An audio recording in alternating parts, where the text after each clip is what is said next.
ลืมได้ยินแต่ชื่อยังหอม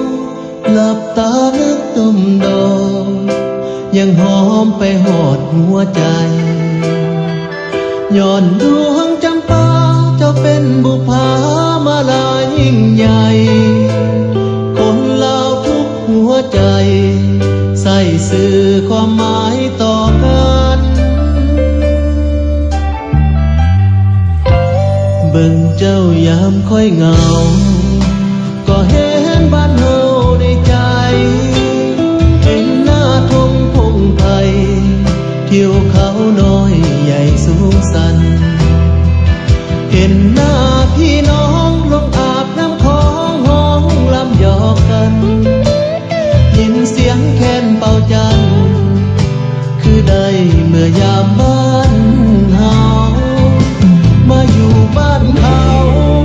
มาเนาอยู่ในบ้านเพิ่นกินจำปามาบอกคอยให้คิดฮอดลาวเพิ่นอยู่ดีมีแฮงให้เจ้าแยงแสงดาวหน้าดาวเพชรยังอยู่กลางหาแผ่นดินลาวยังรอดอกจำปาเจ้าบอกเลยลูกลาวคนนี้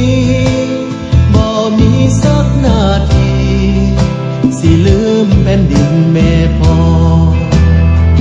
ฝากดวงจำปาน้ำปาถนาไปหอดคนรอว่าคอยจะกลับเมื่อพ่อลงอาบน้ำคลองด้วยกัน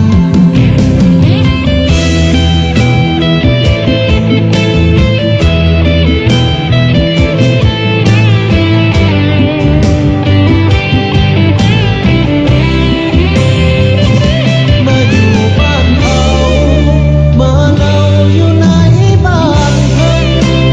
กินจำปามาบอกคอยให้คิดฮอดลาวเพิ่นอยู่ดีมีแฮงให้เจ้าแยงแสงดาวหน้าดาวเพชรยังอยู่กลางหางแผ่นดินลาวยังรอ ดอกจำปาเจ้าบอกเลยลูกลาวคนนี้บ่มีสักนาทีสิลืมแผ่นดินแม่พ่อฝากดวงจำปาน้ำปาถนาไปหอดคนรอว่าคอยสิกลับเพื่อพ่อให้รอฟังหมอลำน้ำกัน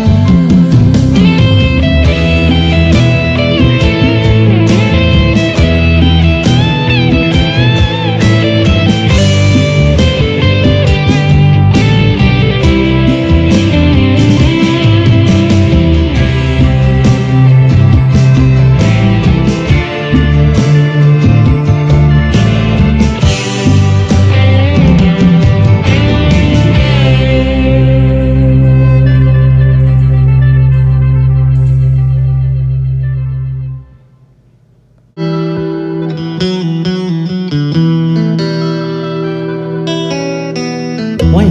พ่อของแซ่บสิไปจงมันหยังนี่จำมันโลด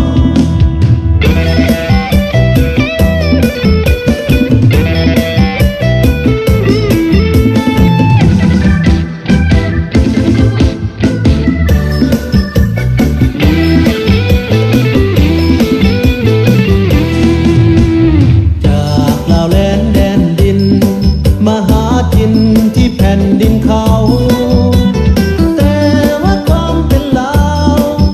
บ่เคยลดลง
ต้องเซเลิศดอกผู้สา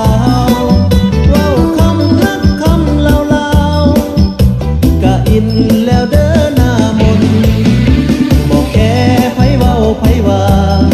ให้หน้าตาแสดงตัวตนสอบหากันละหักกันทุกคน